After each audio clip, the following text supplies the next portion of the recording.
करते हैं next question से, जो लास्ट पैनल था उसी का है। विच ऑफ द फॉलोइंग, कोई क्वेश्चन रिपीट हो रहा हो तो बता दीजिएगा। निम्न में से किस प्रजाति की विद्युत ऋणता सबसे अधिक होगी? विच of the following species has the highest electronegativity? किसकी विद्युत ऋणता सबसे ज्यादा होगी?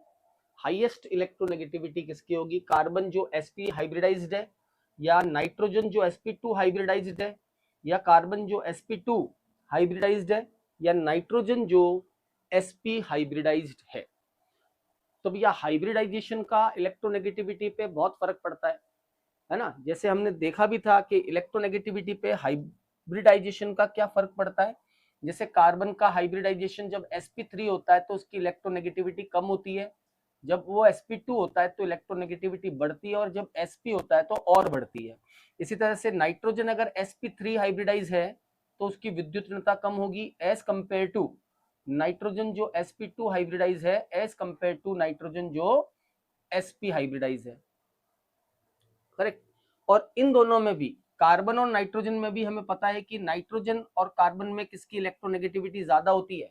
नाइट्रोजन की इलेक्ट्रोनेगेटिविटी ज्यादा होती है। तो एक sp हाइब्रिडाइज कार्बन और एक sp संकरित नाइट्रोजन अगर हो तो sp संकरित नाइट्रोजन जो है उसकी इलेक्ट्रोनेगेटिविटी सबसे ज्यादा होती है। इसका मतलब क्वेश्चन नंबर 1 जो है इसका करेक्ट आंसर हो जाएगा 4th।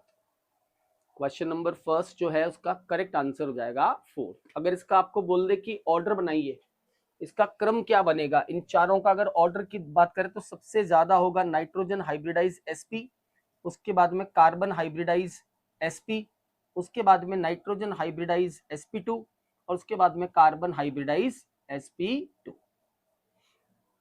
है ना। हाँ, कार्बन sp वाला नाइट्रोजन sp2 वाले से ज्यादा होता है, ध्यान रखना है। अगर ऑर्डर बनाने को पूछ ले तो ये इसका ऑर्डर हो जाएगा। चलिए, कहीं कोई डाउट लगे तो वहां पे बिंदास होके वापस पूछ लीजिएगा।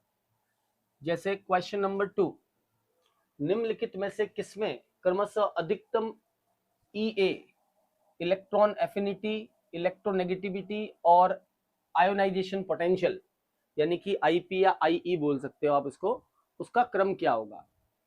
अधिकतम और न्यूनतम इलेक्ट्रॉन बंधुता। देखो, अधिकतम इलेक्ट्रॉन बंधुता होती है क्लोरीन की। तो क्लोरीन देख लीजिए आप, यहाँ पर कोई क्लोरीन का कॉन्फ़िगरेशन दिख रहा है क्या? हाँ सर, बी दिख रहा है क्लोरीन, और क्लोरीन का EA इलेक्ट्रॉन एफिनिटी मतलब इलेक्ट्रॉन बंधुता सबसे ज्यादा होती है। क्लोरीन दिख रहा है हमें यहाँ, क्लोरीन की इलेक्ट्रॉन बंधुता सबसे ज्यादा होती है। EN विद्युत ऋणता फ्लोरीन की सबसे ज्यादा होती है। तो यहाँ कोई कॉन्फ़िगरेशन फ्लोरीन का है क्या? हाँ सर, सी वाला जो है ये फ्लोरीन का कॉन्फ़िगरेशन है 2p5। तो फ्लोरीन की इलेक्ट्रोनेगेटिविटी सबसे ज्यादा होगी। और IP किसकी ज्यादा होगी? जिसका आकार अब छोटा होगा, जैसे, और या यूं कह दो IP किसकी ज्यादा होती है? जो अक्रिय गैस विन्यास होता है। तो फर्स्ट वाला जो विन्यास दिख रहा है 2p6, ये इनर्ट गैस विन्यास है। किसका विन्यास है? ये नियॉन का कॉन्फ़िगरेशन है। तो नियॉन के कॉन्फ़िगरेशन होने की वजह से इसका आयोनाइजेशन पोटेंशियल या आयोनाइजेशन एनर्जी सबसे ज्यादा होगी। अब आप देख लीजिए, EA तो पहला हो जाएगा B, फिर आएगा C और फिर A। B, C और A, सेकेंड ऑप्शन आपका करेक्ट ऑप्शन होगा। ये सेकेंड ऑप्शन जो है वो आपका करेक्ट ऑप्शन होगा, है ना। बात समझ में आ गई आपको ये? चलो, क्वेश्चन नंबर 3, निम्नलिखित में से किस विन्यास की इलेक्ट्रॉन बंधुता सबसे कम होगी? कौन सा कॉन्फ़िगरेशन ऐसा है जिसकी इलेक्ट्रॉन बंधुता सबसे कम है? EN सबसे कम है। लीस्ट इलेक्ट्रॉन एफिनिटी, तो सबसे कम बंधुता मतलब जो अपने में इलेक्ट्रॉन नहीं जोड़ना चाहता, और जो अपने में इलेक्ट्रॉन नहीं जोड़ना चाहता वो होती है इनर्ट गैसेस, क्योंकि इनर्ट गैसेस की इलेक्ट्रॉन एफिनिटी 0 होती है। अक्रिय गैसों की इलेक्ट्रॉन एफिनिटी 0 होती है। तो यहाँ कोई कॉन्फ़िगरेशन आपको दिख रहा है इलेक्ट्रॉन एफिनिटी में? नहीं दिख रहा है सर, कोई 2p6 वाला नहीं है। चलो, नहीं है तो फिर उसके बाद नाइट्रोजन, यानी कि नाइट्रोजन फैमिली, क्योंकि उसमें प्लस में होता है, पॉजिटिव में होता है, या फिर सेकंड A ग्रुप में पॉजिटिव होता है। 3 जगहों पे पॉजिटिव बताया गया है। तो यहाँ पर आप देख सकते हो नाइट्रोजन का कॉन्फ़िगरेशन दिख रहा होगा, ये नाइट्रोजन फैमिली से रिलेटेड है, P3 है। और P3 का मतलब होता है नाइट्रोजन फैमिली, और नाइट्रोजन फैमिली में ये कॉन्फ़िगरेशन स्टेबल कॉन्फ़िगरेशन होगा, तो यहाँ पर इलेक्ट्रॉन जुड़ेगा नहीं, क्योंकि यहाँ पर क्या है, ये P3 जो है Np3 ये अर्धपूरित विन्यास है, और अर्धपूरित विन्यास half filled configuration stable configuration होता है। अर्धपूरित विन्यास कैसा होता है, स्थायी विन्यास होता है। तो इस वजह से ये इलेक्ट्रॉन को जोड़ने में थोड़ा असमर्थ रहेगा या कम जोड़ पाएगा इलेक्ट्रॉन को। तो इसका आंसर हो जाएगा थर्ड NH2 और Np3। क्लियर। नेक्स्ट क्वेश्चन है क्वेश्चन नंबर 4। किसी तत्व के लिए क्रमिक आईपी मतलब लगातार जो आईपी है, क्रमिक आईपी मतलब successive IP ionisation potential 7 electron volt, 12.5 electron volt और 42.5 इलेक्ट्रॉन वोल्ट है, तत्व की सबसे स्थिर ऑक्सीकरण अवस्था क्या होगी। क्वेश्चन नंबर 4 मतलब ये दे रखे हैं कि पहला 7 इलेक्ट्रॉन वोल्ट है, एक इलेक्ट्रॉन निकलेगा फर्स्ट IE1, फिर ये हो गया इसका IE2 मतलब सेकेंड इलेक्ट्रॉन निकलेगा, फिर ये हो गया इसका IE3 मतलब तीसरा इलेक्ट्रॉन निकलेगा 42.5। तो आपको एक कॉन्सेप्ट बताया गया था कि जब आईपी में एकदम से वृद्धि हो जाए बहुत ज्यादा, तो इसका मतलब वहां इलेक्ट्रॉन अक्रिय गैस विन्यास में से निकलता है। जहां आईपी एकदम से बढ़ जाती है, बहुत ज्यादा हाई हो जाती है, इसका मतलब वहां पर इलेक्ट्रॉन जो है वो अक्रिय गैस विन्यास में से निकल रहा है, इसका मतलब वो इलेक्ट्रॉन निकलेगा नहीं। तो यहाँ पर देखो पहला इलेक्ट्रॉन आराम से निकल लेगा, दूसरा आराम से निकल लेगा, लेकिन तीसरी IE बहुत ज्यादा है, इनके बीच का गैप बहुत ज्यादा है, इसका मतलब यहाँ पर कौन सा विन्यास आ चुका है, यहाँ पर इनर्ट गैस कॉन्फ़िगरेशन आ चुका है, यहाँ पर इनर्ट गैस कॉन्फ़िगरेशन या अक्रिय गैस विन्यास बन चुका है। और जहां पर थर्ड क्वेश्चन में क्या रिपीट करना है, P3 है ना, ये नाइट्रोजन का पॉजिटिव होता है, नाइट्रोजन का इलेक्ट्रॉन एफिनिटी या इलेक्ट्रॉन लब्धि ऊर्जा धनात्मक होती है, यानी कि इलेक्ट्रॉन आसानी से नहीं जुड़ता है, उसको जोड़ने के लिए आपको एनर्जी देनी पड़ती है। स्टेबल कॉन्फ़िगरेशन 3 जगहों पे बताया था, जहां EGE प्लस में और EA कम होती है, 3 जगह बताई थी। एक बताई थी इनर्ट गैसेस, कोई भी अक्रिय गैस होती है, इनर्ट गैस कॉन्फ़िगरेशन हो, दूसरा नाइट्रोजन हो, तीसरा बेरिलियम हो, सेकंड ए ग्रुप एलिमेंट, इन सब में क्या होता है, इनकी फर्स्ट EGE, इनकी फर्स्ट इलेक्ट्रॉन गेन एंथैल्पी जो है वो पॉजिटिव होती है। इलेक्ट्रॉन गेन एंथैल्पी पॉजिटिव होने का मतलब इलेक्ट्रॉन जोड़ने की क्षमता इनकी क्या होती है कम होती है ना, इलेक्ट्रॉन जोड़ने की क्षमता इनकी कम होती है। तो इन तीनों में पॉजिटिव है, इसका मतलब नाइट्रोजन वाला कॉन्फ़िगरेशन ये रहा आपका NH2 NP3, तो इसमें पॉजिटिव में आ जाएगी। सबसे कम पूछा है ना, और लिखा भी है कि n का मान कितना है, 2 है, तो n बराबर 2 मतलब नाइट्रोजन हो गया, और नाइट्रोजन के लिए क्या होती है, इलेक्ट्रॉन एफिनिटी पॉजिटिव होती है। चलिए इसमें 2 ही इलेक्ट्रॉन निकल पाएंगे, तीसरा इलेक्ट्रॉन नहीं निकलेगा, कारण बीच में अक्रिय गैस विन्यास बन गया, तो तीसरा इलेक्ट्रॉन नहीं निकलेगा, 2 ही निकलेंगे। तो ऑक्सीडेशन स्टेट जो होगा, स्टेबल ऑक्सीकरण अवस्था, वो इसकी +2 तक ही हो पाएगी, 2 ही इलेक्ट्रॉन निकाल पाएगा, तो +2 ही बना पाएगा, आगे +2 के आगे नहीं बन पाएगा। बात समझ में आई आपको। ये क्वेश्चन नंबर 4 के बाद है question number 5। Which of the following change observed energy represent only first IE of the given element? निम्नलिखित में से कौन सा परिवर्तन प्रेक्षित ऊर्जा दिए गए तत्व की केवल प्रथम अभिलक्षण ऊर्जा यानी कि आयोनाइजेशन एनर्जी, अभिलक्षण का मतलब है आयनन ऊर्जा है ना, आयनन ऊर्जा है, इसका मतलब है आयनन ऊर्जा, आयनन ऊर्जा का प्रतिनिधित्व, मतलब इनमें से कौन सा ऐसा जो है वो आपको दिख रहा है जो फर्स्ट IE को रिप्रेजेंट करता हो। फर्स्ट IE को रिप्रेजेंट करता हो मतलब पहला इलेक्ट्रॉन, एक इलेक्ट्रॉन निकलने वाली एनर्जी फर्स्ट IE कौन सी होगी। तो देखिए ये है सॉलिड और ये है गैस, एक इलेक्ट्रॉन निकल रहा है, लेकिन ये IE नहीं होगी, ये IE नहीं होगी, कारण सॉलिड और गैस है, तो आई थोड़ी हुई, साथ में सॉलिड पहले गैस में भी बदला, तो साथ में सब्लिमेशन भी आया। ये भैया ये तो बिल्कुल ही गलती हो गया, हाफ F2 और Mg+2, है ना, ये कोई पॉसिबिलिटी है नहीं। ये देखिए आप लास्ट वाला 4, Cl से Cl+ बना, प्लस एक इलेक्ट्रॉन निकला, गैस से गैस में है, आंसर क्या हो जाएगा इसका 4। ये तो शायद इन्होंने टाइपिंग मिस्टेक कर रखी है, यहाँ पे हाफ F2 जो है उसके आगे होगा यहाँ पे F+, और प्लस इलेक्ट्रॉन वही F+ इलेक्ट्रॉन और F+ गैस, ये होगा। यस, इसका ऑप्शन आएगा डी, Cl गैस है, गैसीय परमाणु है। क्या होती है आयनन ऊर्जा की परिभाषा? उदासीन, विलगित और गैसीय परमाणु के बाह्यतम कोश से एक इलेक्ट्रॉन को निकालना। तो ये उदासीन है, गैसीय है और विलगित है, सिंगल है, उसमें से एक इलेक्ट्रॉन निकाला। ये विलगित नहीं है ना, ये अणु के रूप में, तो ये नहीं हो सकता। यहाँ 2 इलेक्ट्रॉन एक साथ निकले, ये आपको बोल रहा है केवल कौन सी? प्रथम, ये आपको प्रथम वाली ही बोल रहा है, मतलब एक ही इलेक्ट्रॉन, जबकि यहाँ 2 इलेक्ट्रॉन निकल गए हैं, तो ये नहीं हो सकता। तो ऑप्शन हो जाएगा आपका 4। नेक्स्ट है नंबर 6, परमाणु आयनिक त्रिज्याओं का सही क्रम क्या होगा? बताइएगा भैया, इनमें आयनन त्रिज्याओं का सही क्रम क्या होगा? Correct order of ionic radii. एक बार आप लोग चेक करें इसको, फिर मैं आगे बढ़ाता हूं।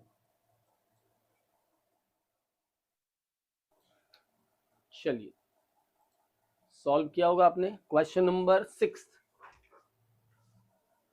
Correct order of ionic radii. तो देखो, स्कैंडियम, इट्रियम और लेंथेनम, ये होता है ना स्कैंडियम, ये होता है उसके बाद में इट्रियम, और ये होता है लेंथेनम। तो यहाँ ऊपर से नीचे जाओगे तो त्रिज्या क्या होगी? बढ़ेगी, क्योंकि यहाँ पर लेंथेनॉइड संकुंचन अभी नहीं हुआ है, यहाँ तो त्रिज्या बढ़ेगी बढ़ेगी। ठीक है, दूसरा क्या है हमारे पास ऑप्शन में? बोरॉन, गैलियम, एल्यूमिनियम, इंडियम और थैलियम। निकल, कॉपर और जिंक, ये गलत हो गया भैया, निकल के बाद कॉपर नहीं आता, जिंक का आकार बड़ा होता है ना, जिंक और कॉपर में जिंक का आकार बड़ा होता है, तो निकल के बाद जिंक, और जिंक के बाद क्या आएगा? कॉपर आएगा। कॉपर और जिंक में जिंक का आकार थोड़ा बड़ा होता है ना, 3D सीरीज में जिंक का आकार थोड़ा बड़ा होता है एज कंपेयर टू कॉपर। ये वाला देख लीजिएगा आप, ये वाला तो गलती है, नाइट्रोजन S-2 है, बट N-3, जितना ज्यादा नेगेटिव चार्ज होगा वो उतना ज्यादा होगा। Cl-, O2- में O2- पहले आना चाहिए, तो ये ऑर्डर भी सही नहीं है। करेक्ट, अब इसका सही ऑर्डर जो होगा वो सेकंड ऑप्शन ही करेक्ट मिल रहा है, इसका बी सेकंड ऑप्शन होगा। थैलियम और इंडियम लगभग बराबर होते हैं या ज्यादा होते हैं एल्यूमिनियम और गैलियम में, है ना, एल्यूमिनियम आगे आ गया, गैलियम पीछे चला गया, लगभग बराबर ही होता है। सिमिलर मैंने लिखवाया था, ये तो एक्सेप्शन है ना, गैलियम और एल्यूमिनियम में अपवाद होता है, लगभग बराबर या कम होता है, जिसको हम बोलते हैं। तो सेकंड ऑप्शन आपका करेक्ट होगा। कॉपर और जिंक में ध्यान रखना भैया, जिंक ज्यादा होता है किससे? कॉपर से। चलिए क्वेश्चन नंबर 7 पे देखते हैं क्या है। Magnetic moment of X+3 of 3D series is under root 35. What is the atomic number of X+3? कह रहा है कोई X+3 है, उस X+3 का चुंबकीय आघूर्ण 35 है। इसका मतलब उसमें कितने अयुग्मित इलेक्ट्रॉन होंगे, डी में कितने अयुग्मित इलेक्ट्रॉन होंगे, ये हमें देखना है। तो डी में कितने अयुग्मित इलेक्ट्रॉन होंगे, तो यहां से हम अयुग्मित इलेक्ट्रॉन निकाल लेते हैं, कितने आ जाएंगे? 5, क्योंकि हमारे पास फॉर्मूला होता है म्यू बराबर under root of 5 and 5 + 2 Bohr magneton, under root n+2 होता है ना, तो ये हो गया 5 to 7 × 5, तो ये आ जाएगा √35, ये आ गया √35। मतलब n का जो वैल्यू है वो अपने को कितना मिल गया? 5। मतलब अभी भी उसके d में कितने इलेक्ट्रॉन है? 5 है। जब वो +3 हो चुका है, जब वो +3 हो चुका है तो अभी भी उसमें d में इलेक्ट्रॉन 5 हैं। इसका मतलब अगर वो +3 नहीं होता, ये तो D5 किसका आ रहा है? जब वो +3 X+3 था, अगर वो x होता तो 3 इलेक्ट्रॉन और जोड़ दो तो d 8 हो जाएगा। और 3d8 मतलब निकल होता है, निकल मतलब 28 इलेक्ट्रॉन्स होगा उसमें। परमाणु क्रमांक क्या होगा? 28 हो जाएगा। है क्या कोई? सही नहीं बैठ रहा है, देखो वापस से।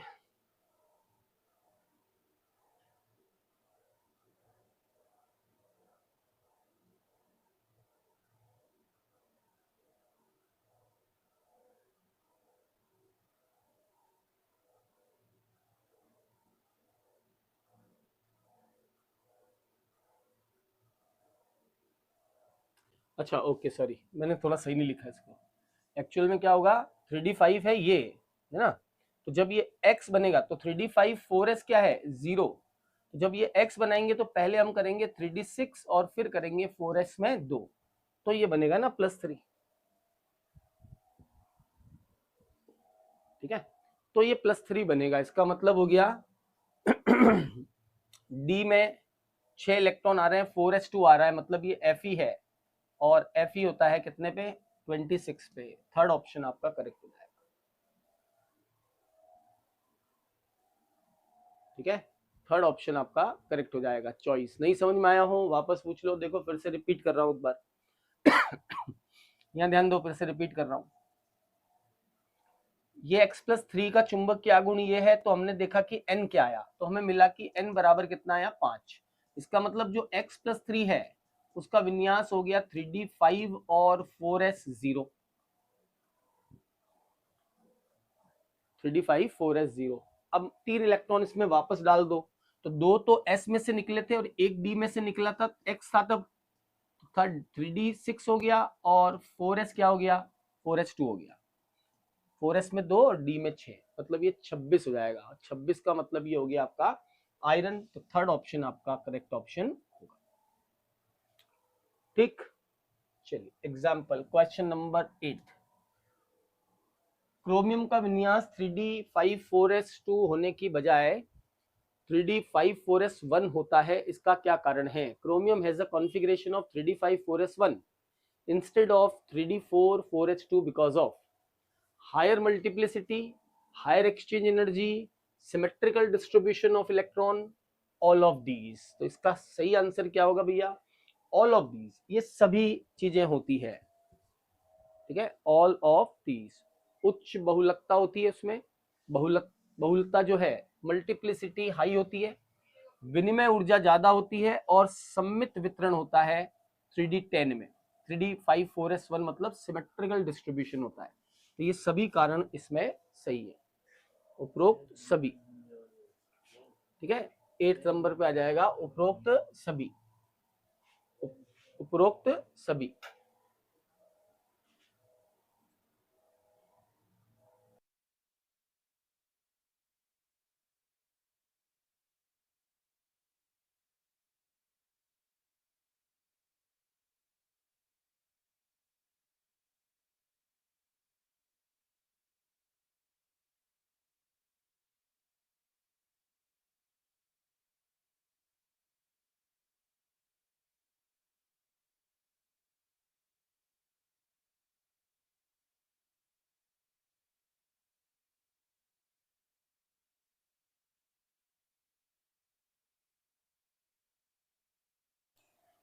चलो आगे देखें, इसका नेक्स्ट डी आंसर आएगा इसका, ऑल ऑफ द वो। ये सारे पॉइंट सही हैं। इलेक्ट्रॉन की सिमेट्री, हाई एक्सचेंज एनर्जी या हाई जो है मल्टीप्लिसिटी की वजह से इसका कॉन्फ़िगरेशन सिमेट्रिकल होता है, बताया था मैंने, सिमेट्री होती है बढ़िया। एक्सचेंज एनर्जी ज्यादा क्योंकि 5 इलेक्ट्रॉन होंगे ना,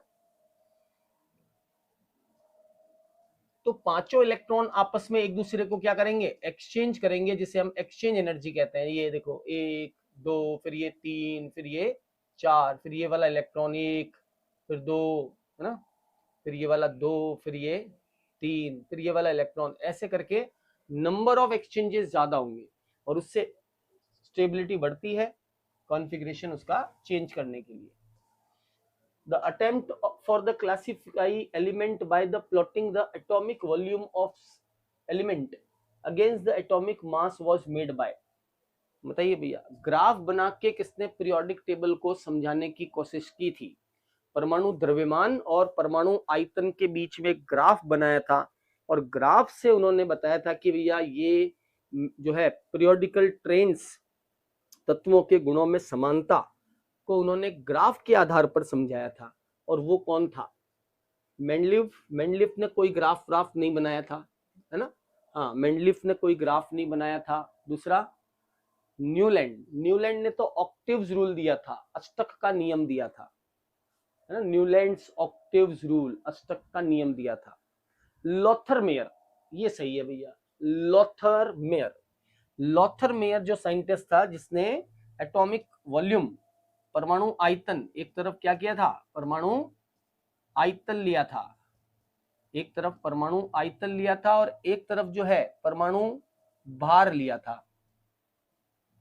परमाणु आयतन और परमाणु भार, है ना? परमाणु आयतन और परमाणु द्रव्यमान के बीच में एक ग्राफ बनाया था, आपको याद हो, कुछ इस तरह का ग्राफ था, पीक्स की फॉर्म में, ऐसे पीक्स की फॉर्म में ऐसे कुछ ग्राफ आ रहा था ना? हाँ, पीक्स की फॉर्म में। और इस पीक के टॉप पर यहाँ कौन होते हैं? क्षारीय धातु होते हैं टॉप पर। 4 बातें बताई थी। टॉप पर कौन होते हैं? क्षारीय धातु होते हैं, first A group element. Top पर 4 कौन होते हैं? ये टॉप पर क्षारीय धातु होते हैं। क्षारीय धातु मतलब फर्स्ट ए ग्रुप के एलिमेंट। असेंडिंग मतलब ये ऊपर चढ़ता हुआ, बढ़ता हुआ, आरोही जिसको बोलते हैं। असेंडिंग मतलब आरोही। आरोही के ऊपर होता है एक तो हेलोजन, और हेलोजन के साथ अक्रिय गैस, हेलोजन और अक्रिय गैस होती है आरोही पर, है ना? जैसे यहां अगर सोडियम है मान लो, तो यहाँ सोडियम के नीचे अक्रिय गैस आ जाएगी नियॉन, और उसके नीचे आ जाएगा हेलोजन फ्लोरीन, ऐसे। और फिर वापस डाउन, आरोही यानी अवरोही, नीचे की तरफ, असेंडिंग की जगह डिसेंडिंग। डिसेंडिंग मतलब ये लोअर है ना, ये नीचे की तरफ जा रहा है। इस लोअर पे जो है एल्केलाइन अर्थ मेटल होते हैं, जैसे ये सोडियम है ना, तो यह आ जाएगा मैग्नीशियम, Mg, ऐसे सोडियम मैग्नीशियम, इस तरह से। असेंडिंग के ऊपर आरोही क्रम में आते हैं क्षारीय मृदा धातु तत्व, क्षारीय मृदा धातु तत्व। क्षारीय मृदा धातु का मतलब है सेकंड ए ग्रुप के एलिमेंट। और नीचे यहाँ पर डी ब्लॉक के एलिमेंट आते हैं नीचे की तरफ, बॉटम में, टॉप के बाद बॉटम। तो बॉटम के अंदर क्या आते हैं? बॉटम में आते हैं D and F block element. और क्या बताया था इन्होंने कि अगर इनकी पोजीशन समान है, समान पोजीशन पे अगर ये है तो उनके गुणों में भी क्या होती है? समानता होती है। अगर वो पोजीशन समान है तो गुण भी इनके आपस में समान होते हैं। ये लॉथरमेयर कर्व होता है, लॉथरमेयर वक्र, और ये इन्होंने सबसे पहले आवर्त सारणी में दिया था। चलिए आगे बढ़ाइए इसको। नेक्स्ट क्वेश्चन ये था क्वेश्चन नंबर 9। क्वेश्चन नंबर 10 क्या है? द लॉ ऑफ ऑक्टेव्स, अष्टक का नियम, was valid only up to. अष्टक का नियम केवल किस परमाणु क्रमांक तक लागू होता है? अष्टक का नियम किस परमाणु क्रमांक तक लागू होता है? बताइए भैया, क्या ऑप्शन लिखूं इसमें?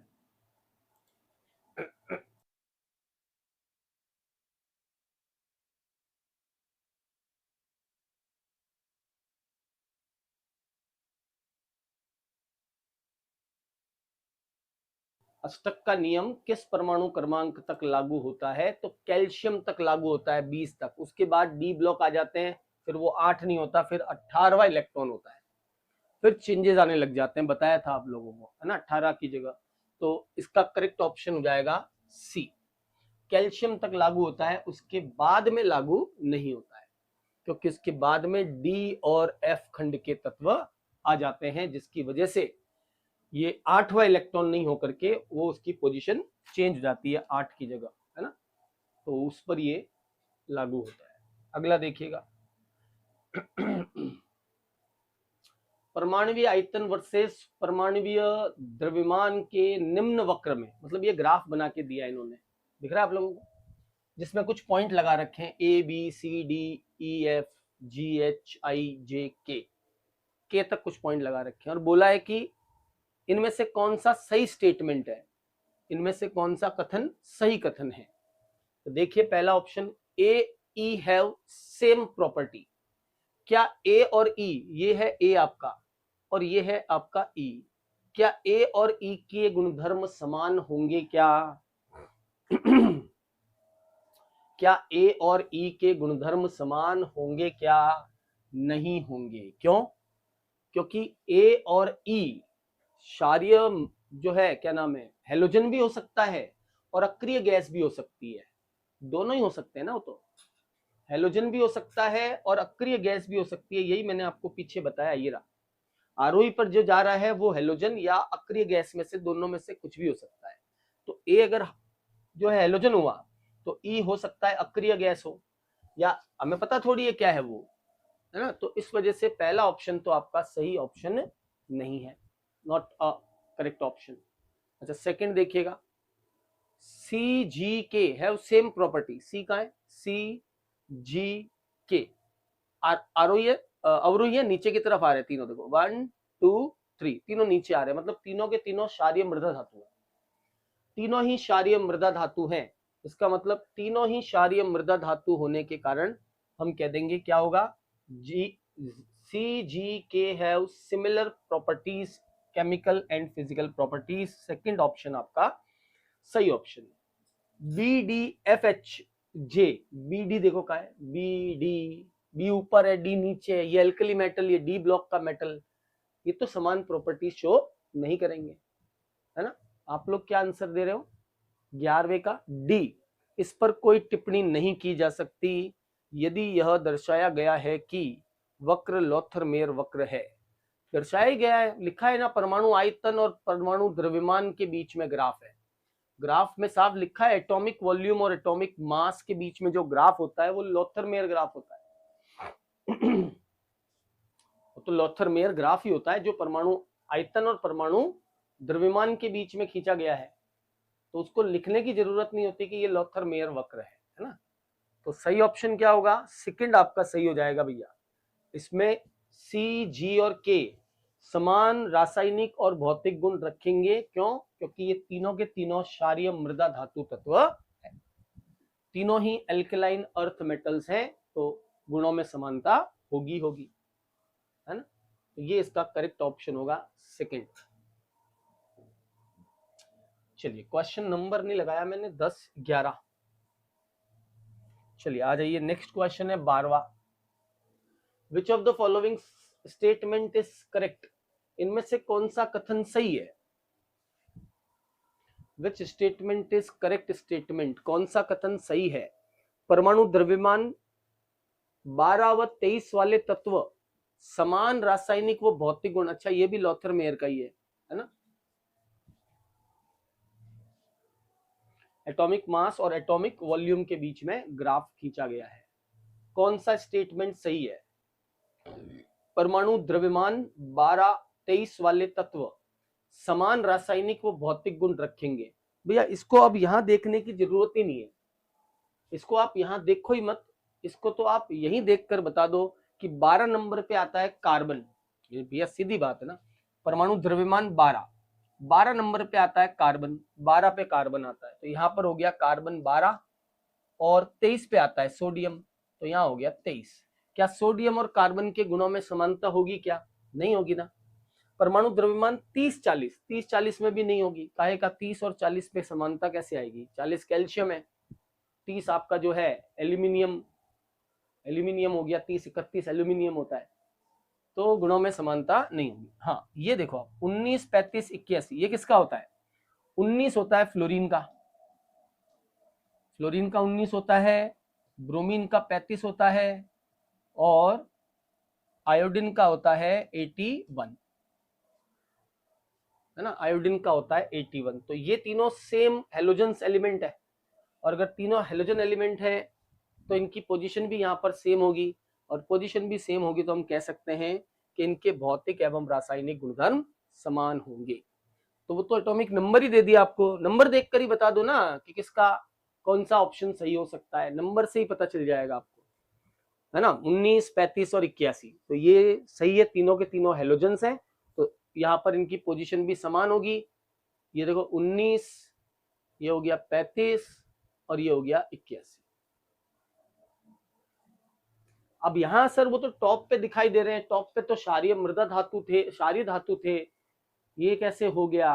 अब ये कोई जरूरी नहीं है, देखो ये तो आपको दिख रहा है, ये यहाँ पे नहीं है एक्चुअली, यहाँ पे है। देखो ये पहली लाइन यहाँ है तो दूसरी लाइन 19 वाली यहाँ पे, ये यहाँ है, फिर 19 के बाद जो है 35 है ना। हाँ ये थोड़ा सही नहीं बनाया गया, जैसे ये बनाते वक्त थोड़ा सही नहीं है, ये 19 की है, ये 19 की नहीं 23 की है, ये 30 की है, ये आपकी जो है 35 वाली ये है, तो वो थोड़ा इसलिए गड़बड़ी इसमें थोड़ा सही नहीं लिखा हुआ है, तो कोई दिक्कत नहीं है, अपन नाम से पता, परमाणु क्रमांक परमाणु द्रव्यमान जो है उससे ही पता चल जाएगा क्या है। चलिए क्वेश्चन नंबर 13 देखिए, आंसर बताइए। डॉबेराइनर ट्राइएट से संबंधित है कौन? एक्स वाई और जेड का परमाणु भारों के बढ़ते क्रम में है, तीन तत्व एक्स वाई जेड, और डॉबेराइनर ट्राइड है, यदि एक्स का परमाणु भार 40 है तो जेड का परमाणु भार क्या होगा अगर वाई का परमाणु भार कितना है 90 है। तो हमें पता है डॉबेराइनर ट्राइड में ये परमाणु भार का बढ़ता क्रम है एक्स वाई और जेड। एक्स का कह रहा है 40 है, जेड का हमें ज्ञात करना है और बीच वाले का है 90। डॉबेराइनर कहता है कि बीच वाले का जो परमाणु भार होगा वो बाकी वाले दोनों के परमाणु भारों का क्या होगा? औसत होगा। इसका मतलब 90 हो गया बराबर ये हो गया 40 है ना, 90 ये हो गया हमारे पास 40,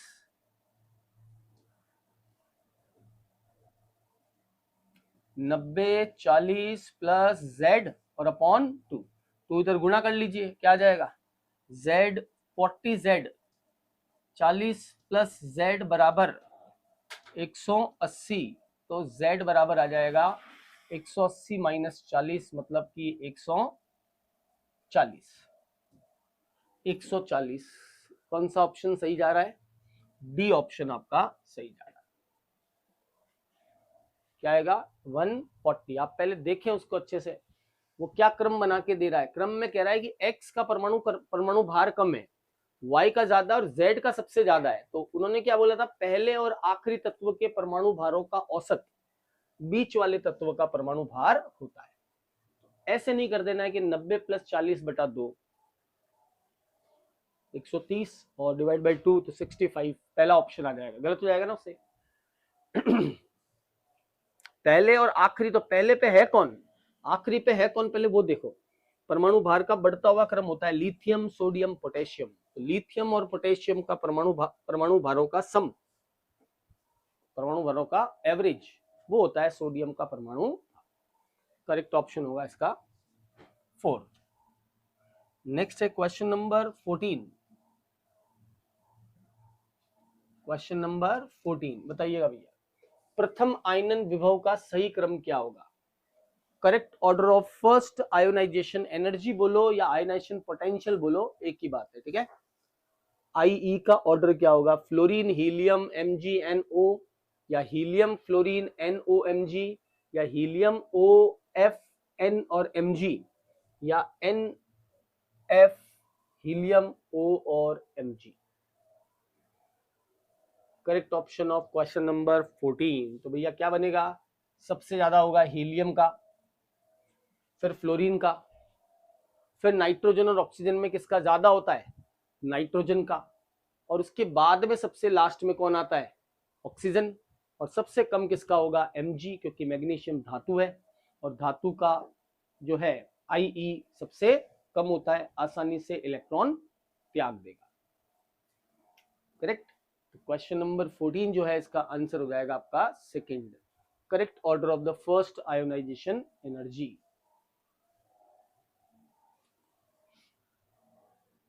चलिए आगे बढ़ाएं इसको।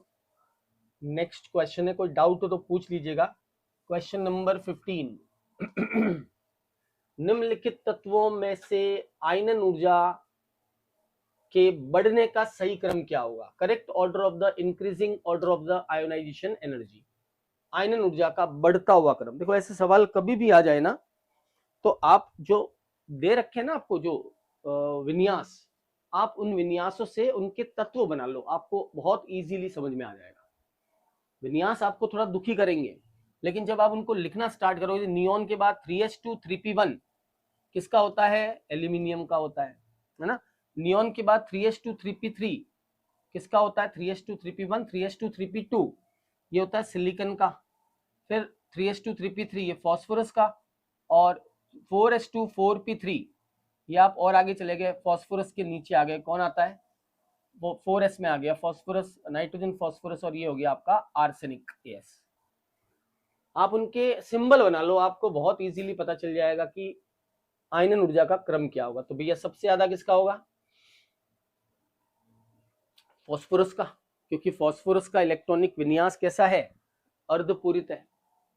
अरे हाफ फिल्ड है ना, ये कैसा विन्यास है? अर्धपूरित। तो अर्धपूरित वाला सबसे ज्यादा होगा, तो सेकंड सबसे ज्यादा होगा। मैं इसका ऑर्डर बना रहा हूं। अब देखो सेकंड इसी एक ऑप्शन में ही आ रहा है, लेकिन हम फिर भी चेक कर लेते हैं। सेकंड के बाद ये फोर्थ दे रहा है, सेकंड के बाद में फोर्थ, फिर थर्ड और फिर फर्स्ट।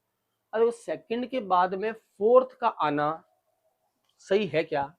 नहीं है ना, क्योंकि क्वांटम संख्या बढ़ गई, इसका आकार बहुत बड़ा। अब आकार बढ़ने से आयनन ऊर्जा कम हो जाती है, तो पहले थर्ड ग्रुप वालों में ही आपको चेक करना है। ये सही ऑर्डर नहीं है भैया, ये ऑर्डर सही ऑर्डर नहीं है। सेकंड सबसे ज्यादा होगा, उसके बाद में थर्ड सिलिकॉन आएगा SI, थर्ड के बाद में एल्यूमिनियम आएगा, और उसके बाद में आपका आएगा कौन? सिंबल लगा दूं, सेकंड के बाद में आएगा थर्ड, थर्ड के बाद आएगा फर्स्ट, और फर्स्ट के बाद आएगा फोर्थ। ये ऑर्डर आपका करेक्ट ऑर्डर होगा। इसमें थोड़ा करेक्शन कर लीजिएगा, ये आपका जो क्रम होगा ये आपका सही क्रम होगा। सेकंड के बाद में फोर्थ नहीं आएगा, सेकंड के बाद आएगा थर्ड, फिर फर्स्ट, और फिर सबसे लास्ट में आएगा फोर्थ। क्योंकि आप सोच रहे हो कि सर अर्धपूरित विन्यास है, लेकिन क्वांटम संख्या बढ़ गई उसकी एक। क्वांटम संख्या बढ़ने से आकार बढ़ गया, और जब आकार बढ़ जाता है तो आयनन ऊर्जा क्या हो जाती है? कम हो जाती है। तो थर्ड पीरियड और फोर्थ पीरियड में थर्ड पीरियड वालों की ज्यादा होगी कि फोर्थ पीरियड वालों की ज्यादा होगी? थर्ड पीरियड वालों की ज्यादा होगी। थर्ड पीरियड में भी किसकी ज्यादा होगी? जिसका अर्धपूरित इलेक्ट्रॉनिया विन्यास बनाया हुआ है उसकी ज्यादा होगी। आगे बात समझ में? तो ये आपका करेक्ट ऑर्डर हो जाएगा, सेकंड, थर्ड, फर्स्ट और फोर्थ, जो कि यहां मुझे दिखाई नहीं दे रहा है। आप लोग भी कुछ सजेस्ट करो भैया। क्योंकि हो सकता है ऑप्शंस के अंदर कहीं से क्वेश्चन लेते हैं तो उनके ऑप्शंस में गलतियां हो जाती है, या टाइपिंग करते वक्त उसकी भी मिस्टेक रहती है जो टाइप कर लेता है ना। आई थिंक इसका आंसर जो है, जो मैंने बोर्ड पे लिखा है, वही होगा। सेकंड के बाद थर्ड आएगा, थर्ड के बाद आएगा आपका फर्स्ट, और फर्स्ट के बाद आएगा आपका, चलिए चलिए आगे देखते हैं। हाँ, क्या क्वेश्चन था? Which of these is most basic oxide? Most basic oxide कौन सा होगा? सबसे प्रबल क्षारीय ऑक्साइड कौन सा होगा? तो देखो, क्षारीय धातुओं के जो ऑक्साइड होते हैं ना, उनका नाम यही होता है क्षारीय धातु, है ना। क्षारीय धातु के जो ऑक्साइड होते हैं वो मोस्ट बेसिक होते हैं। सबसे ज्यादा बेसिक ऑक्साइड किसके होते हैं? क्षारीय धातुओं के ऑक्साइड होते हैं सबसे ज्यादा बेसिक, ठीक है। एल्कली मेटल, तो यहाँ एल्कली मेटल का कौन सा है? पोटेशियम का ऑक्साइड है। फोर्थ ऑप्शन आपका सही हो जाएगा। 15 का थर्ड सही होगा, 15 का थर्ड सही होगा। 15 में मैंने क्या लिखा है? 15 का थर्ड सही होगा। सेकंड, फोर्थ, थर्ड और फर्स्ट। फोर्थ आई थिंक नहीं होना चाहिए, फिर भी मैं एक बार इनके डेटा लगा के चेक करके बताऊंगा आपको, है ना। इनके एक बार डेटा देख लूंगा। एल्यूमिनियम का पहला आई कितना होता है, सिलिकॉन का कितना होता है, फास्फोरस का कितना होता है, और आर्सेनिक का कितना होता है, तो हमें एक आइडिया मिल जाएगा। क्योंकि ऊपर से नीचे आकार भी बढ़ रहा है ना, इसमें आकार बढ़ रहा है, जबकि इनका आकार छोटा है। कॉन्फ़िगरेशन भले ही हाफ फिल्ड हो, आकार अगर छोटा है तो फिर आई का वैल्यू क्या होता है? ज्यादा होता है। 16, 17 देखो भैया, 17 है क्या? तृतीय लघु आवर्त में 3 तत्व XYZ है। इनके ऑक्साइड आयनिक, उभयधर्मी और विशाल अणु है। तो XYZ के परमाणु क्रमांक का सही क्रम क्या होगा? X, Y और Z के परमाणु क्रमांक का सही क्रम क्या होगा? तृतीय लघु आवर्त में 3 तत्व हैं, X, Y तथा Z। तृतीय लघु आवर्त में 3 तत्व है X, Y तथा Z। इनके ऑक्साइड क्रमशः आयनिक, उभयधर्मी और विशाल अणु हैं। मतलब पहला ऑक्साइड X वाला आयनिक है, दूसरा वाला उभयधर्मी है, और तीसरा वाला जो है वो बड़ा मॉलिक्यूल है, विशाल अणु है Z। तो इनके परमाणु क्रमांक क्या होंगे? आवर्त कौन सा है? आवर्त थर्ड है। तो देखो थर्ड आवर्त में आयनिक, थर्ड आवर्त में कौन आता है? सोडियम। सोडियम का ऑक्साइड कैसा होता है? आयनिक। और आगे चलो, थर्ड ऑक्साइड में ये आयनिक हो गया, बेरिलियम वाला भी जो है पोटेशियम वाला, सोडियम के बाद जो है मैग्नीशियम वाला भी आयोनिक होगा। और आगे चलो तो यहाँ आता है Al2O3, ये होता है आपका उभयधर्मी। और आगे चलो तो यहाँ आता है SiO2 सिलिका। सिलिका कैसा होता है? विशाल अणु के रूप में होता है ना। ये 3 डायमेंशनल लैटिस होता है, त्रिविम जाल के रूप में होता है। ये होता है त्रिविम जाल के रूप में। Al2O3 जो होता है ये आपका उभयधर्मी ऑक्साइड होता है, और Na2O जो है ये आपका आयनिक ऑक्साइड होता है, ionic oxide. That means correct order क्या हो गया? Na2O, Al2O3 और Si2O में सबसे आयनिक हो गया पहला Na2O, मतलब Na। तो Na का परमाणु क्रमांक कम होगा, ये आपका X हो गया, ये आपका एल्यूमिनियम Y हो गया, और ये सिलिकॉन आपका Z हो गया। तो क्रम हो जाएगा X, कौन सा हो गया? तो X, Y और Z के परमाणु क्रमांक का सही क्रम क्या होगा? तो X का परमाणु क्रमांक Y से ज्यादा होगा। उल्टा हो गया। तो X का परमाणु क्रमांक Z का, हाँ, Z का परमाणु क्रमांक ज्यादा होगा Y से, और Y का परमाणु क्रमांक ज्यादा होगा X से। मतलब करेक्ट ऑप्शन हो जाएगा इसमें D। तो D जो है वो आपका सही आंसर होगा। करेक्ट। चलिए और आगे बढ़ा देते हैं। Question number 18, try with yourself. दिए गए ऑक्साइडों की क्षारीयता का क्रम लिखिए। कुछ ऑक्साइड दे रखे हैं, इनकी क्षारीयता का क्रम क्या होगा? बेसिक नेचर का ऑर्डर क्या होगा? तो अभी मैंने जैसे बताया, क्षारीय धातुओं के ज्यादा होंगे, फिर क्षारीय मृदा धातु, फिर ये उभयधर्मी, और ये सबसे कम कॉपर का ऑक्साइड लीस्ट बेसिक होता है ना। CuOH whole twice is least basic than Al2O3 whole Al2O3। तो सोडियम का सबसे ज्यादा होगा, फिर मैग्नीशियम का होगा, और ये कहीं और आपको ऑप्शन में दिखेगा भी नहीं, सिर्फ यही दिख रहा है, सोडियम, फिर मैग्नीशियम, फिर उसके बाद एल्यूमिनियम, और सबसे लास्ट में कॉपर आएगा। तो करेक्ट ऑप्शन हो जाएगा इसका फर्स्ट। ठीक है, करेक्ट ऑप्शन हो जाएगा इसका फर्स्ट। 18। नेक्स्ट देखिएगा 19, question number 19, which of the following sets are correct? इनमें से कौन सा कथन सही है? Which statement is correct? कौन सा स्टेटमेंट सही है? Following set are correct. The second IE of boron is greater than carbon. कह रहा है बोरॉन की सेकंड IE कार्बन से अधिक होती है। तो बोरॉन, ये कार्बन, ये पहली हो गई बोरॉन प्लस कार्बन प्लस। अब बोरॉन प्लस बन गया क्या? बोरॉन प्लस हो गया अब 2s2, और कार्बन अभी भी क्या है? 2p1 है। तो सेकंड वाला कार्बन का आराम से निकलेगा, लेकिन बोरॉन में से मुश्किल से निकलेगा, क्योंकि 2s2 है। 2s2 का मतलब स्टेबल है। तो बोरॉन का सेकंड क्या लिखा है? बोरॉन की द्वितीय कार्बन की द्वितीय से सही होती है, ये बात सही है। बोरॉन की सेकंड IE कार्बन की अपेक्षा अधिक होती है, सही बात है। सल्फर की प्रथम IE फास्फोरस की प्रथम IE से अधिक होती है, ये गलत हो गया ना। सल्फर और फास्फोरस में ऑक्सीजन और कौन सा था? सल्फर, फास्फोरस, ऑक्सीजन और नाइट्रोजन में पहली IE किसकी ज्यादा होती है? पहली IE इधर नाइट्रोजन की ज्यादा होती है, और इधर सल्फर की ज्यादा, फास्फोरस की ज्यादा होती है। फास्फोरस नहीं, फास्फोरस और सल्फर है ना, हाँ, इधर नाइट्रोजन की, उधर फास्फोरस की, P3 कॉन्फ़िगरेशन होता है ना।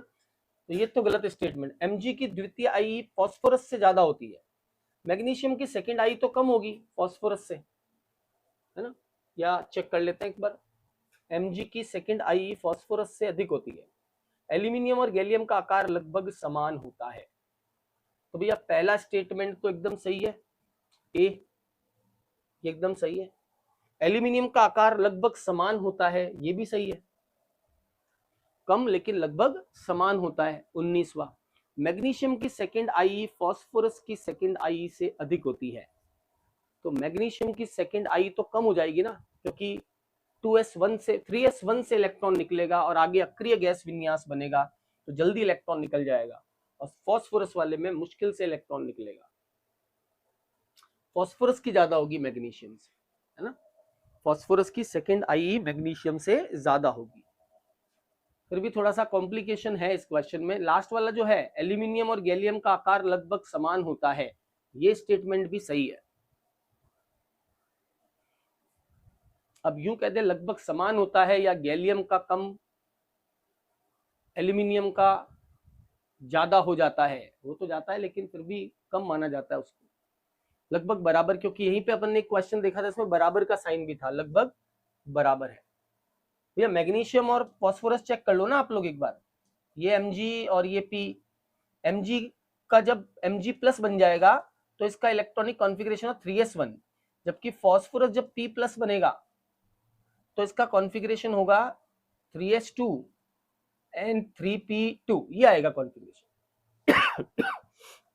तो मैग्नीशियम वाला ये आराम से निकल जाएगा, क्योंकि इसके आगे क्या है, अक्रिय गैस विन्यास है, इसके आगे की तरफ अक्रिय गैस विन्यास है, और अक्रिय गैस विन्यास कैसा होता है, स्थायी विन्यास होता है। तो ए और डी इसका सही ऑप्शन होगा, ऑप्शन नंबर 1। क्वेश्चन नंबर 20 का सही आंसर होगा आपका ए। चलिए क्वेश्चन नंबर 19 था ये, 20। The correct statement about the D block, D खंड के तत्वों के बारे में क्या सही है। श्रेणी में आयनिक त्रिज्या बढ़ती है, नहीं भैया घटती है। आवर्त में बाएं से दाएं त्रिज्या क्या होती है, घटती है। सभी संक्रमण धातु रंगीन होते हैं, नहीं, रंगीन नहीं होते हैं सभी। जिसमें है ना D10 होता है वो रंगहीन हो जाता है, या D0 होता है वो रंगहीन होता है, सभी नहीं होते। सभी धातुएं होती है, एकदम सही बात है। डी ब्लॉक में सभी के सभी क्या होते हैं, धातुएं होती है। ये परिवर्तनशील, एग्जैक्टली ये परिवर्तनशील ऑक्सीकरण अवस्था दर्शाते हैं। तो सी और डी आपका क्या होगा, करेक्ट ऑप्शन होगा। ये सभी धातुएं होती है, हाँ कोई इसमें अधातु नहीं होता, सबके सब धातु होते हैं। All are metal in D block element, और सब जो है ये वेरिएबल ऑक्सीडेशन स्टेट शो करते हैं। ये स्टेटमेंट भी आपका करेक्ट स्टेटमेंट है ना। तो ये था आपका क्वेश्चन नंबर 20। चलिए आगे देखते हैं question number 21। Which of the following pair have nearly same size, इनमें से किस युग्म में आकार लगभग समान है, किस में आकार लगभग समान होगा। In which pair size will be same, बताइए भैया इसमें से किस में आकार लगभग क्या होगा, समान होगा। विच of the following pair have nearly same size, आकार लगभग समान होगा। तो जर्कोनियम हाफनियम तो हमने देखा ही है कि ये लेंथेनॉइड संकुंचन जर्कोनियम हाफनियम होता है, उसके आगे Nb और Ta भी होता है। रुबिडियम पोटेशियम के साइज में तो रात और दिन का फर्क है भैया, और आयरन और जिंक का साइज समान होता नहीं है। तो होगा ए और बी, ए और बी मतलब थर्ड ऑप्शन आपका करेक्ट ऑप्शन होगा। तो इसका जो करेक्ट ऑप्शन होगा वो थर्ड ऑप्शन होगा, ऑप्शन नंबर थर्ड, ए और बी दोनों में ही समान होगा। ठीक है, हाँ दोनों में ही समान होगा। जर्कोनियम हाफनियम भी समान होता है, और साथ में Nb और Ta का भी समान ही आकार होता है। Fe और जिंक का नहीं होता, K और Rb का नहीं होता है। ठीक, चलिए क्वेश्चन नंबर 22।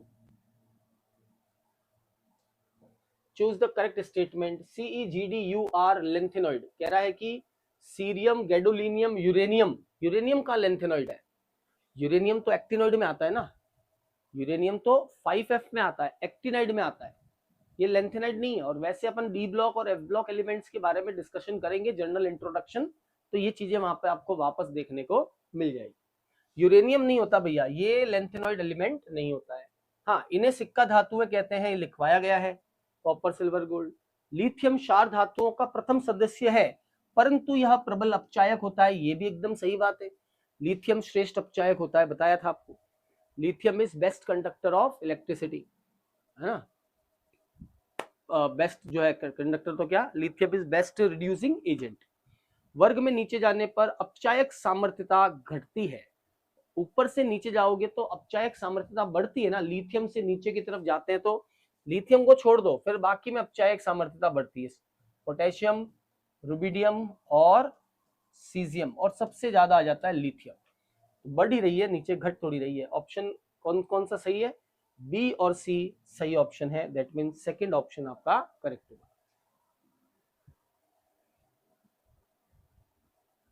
कौन सा नहीं पढ़ा है? ये कौन सा, कहां पर किन चीजों को नहीं पढ़ा है बताओ। पूरी पीरियोडिक टेबल बनाई थी, उस पूरी पीरियोडिक टेबल में ये एलिमेंट नहीं सजाए थे हम लोगों ने। सीरियम, गैडोलीनियम, यूरेनियम को हमने नीचे अलग से लाइन बना करके और अलग से व्यवस्थित नहीं किया था इन लोगों को, किया था ना, अलग से व्यवस्थित किया था ना इन लोगों को। हाँ, इन लोगों को व्यवस्थित किया था अलग से। कॉपर, सिल्वर, गोल्ड, जब पीरियोडिक टेबल बनाई थी तो उसके नीचे लिखा था कि कॉपर, सिल्वर, गोल्ड को कॉइनेज मेटल कहते हैं, सिक्का धातुएं कहते हैं, है ना। 17वें वर्ग के तत्वों को हेलोजन कहते हैं, कॉइनेज मेटल कहते हैं, है ना। चार धातुओं में ये भी इलेक्ट्रोकेमिस्ट्री में पढ़ा है इसको कि लिथियम श्रेष्ठ अपचायक होता है, लिथियम श्रेष्ठ अपचायक होता है। ये अपन इलेक्ट्रोकेमिस्ट्री में भी पढ़ा है कि सबसे अच्छा अपचायक जो होता है वो लिथियम होता है। इसका SRP सबसे कम होता है -3.04 वोल्ट, जो कि सबसे ज्यादा नेगेटिव होता है। इस वजह से ये हाईएस्ट जो है क्या होता है, अपचायक होता है। और वर्ग में नीचे की तरफ जाने पर अपचायक सामर्थ्यता घटती है। इसमें भी ये ऑर्डर बताया था और यह लिखवाया था, अभी नेक्स्ट वाली पैनल में ही आया था जब अपन ने पिछला वाला क्वेश्चन सॉल्व किया था, तब पिछला वाला पेपर सेट 1 में, कि लिथियम श्रेष्ठ अपचायक होता है और बाकी में ऊपर से नीचे जाते हैं तो अपचायक सामर्थ्यता बढ़ती है ना, अपचायक सामर्थ्यता बढ़ती है। चलिए एक दो क्वेश्चन और देख लेते हैं। क्वेश्चन नंबर 23, फिर बाकी नेक्स्ट क्लास में देखेंगे हम। Electronic gain enthalpy values of 3 halogen, 3 halogen है XYZ, 3 हेलोजन XYZ है, इनका EGE दिया हुआ है, इलेक्ट्रॉन गेन एंथैल्पी गिवन है -349, -333 और -325। तो ये बताइएगा कि इनका सही क्रम क्या होगा। XYZ आर रिप्रेजेंटेड, तो इनका सही क्रम क्या होगा, मतलब ये X कौन सा होगा, Y कौन सा होगा, Z कौन सा होगा। तो हमें पता है ना इलेक्ट्रॉन गेन एंथैल्पी किसकी ज्यादा होती है, इलेक्ट्रॉन गेन एंथैल्पी इन तीनों में सबसे ज्यादा कौन सी है, 349। तो ये किसकी होगी, Cl की। ये किसकी होगी भैया, 349 किसकी होगी, ये होगी Cl की। तो Cl आपका क्या हो गया, X। फिर उसके बाद में 333 ये होती है फ्लोरीन की, तो फ्लोरीन क्या हो गया आपका Y। और ये किसकी होती है, ब्रोमीन की, तो ब्रोमीन आपका क्या हो गया, Z। तो X होगा Cl, Y होगा फ्लोरीन और Z होगा आपका Br। सेकेंड ऑप्शन आपका इसमें करेक्ट ऑप्शन होगा, Cl और Br, है ना। Cl और Br सेकेंड ऑप्शन जो है वो आपका इसमें करेक्ट ऑप्शन होगा। Cl, F और Br में Cl पहले आएगा क्योंकि Cl का सबसे ज्यादा होता है Eg, उसके बाद में F आता है और उसके बाद में आता है आपका Br। तो भैया आज एक बार यहां तक देख लो, फिर नेक्स्ट जो इसका पैनल फाइल होगा उस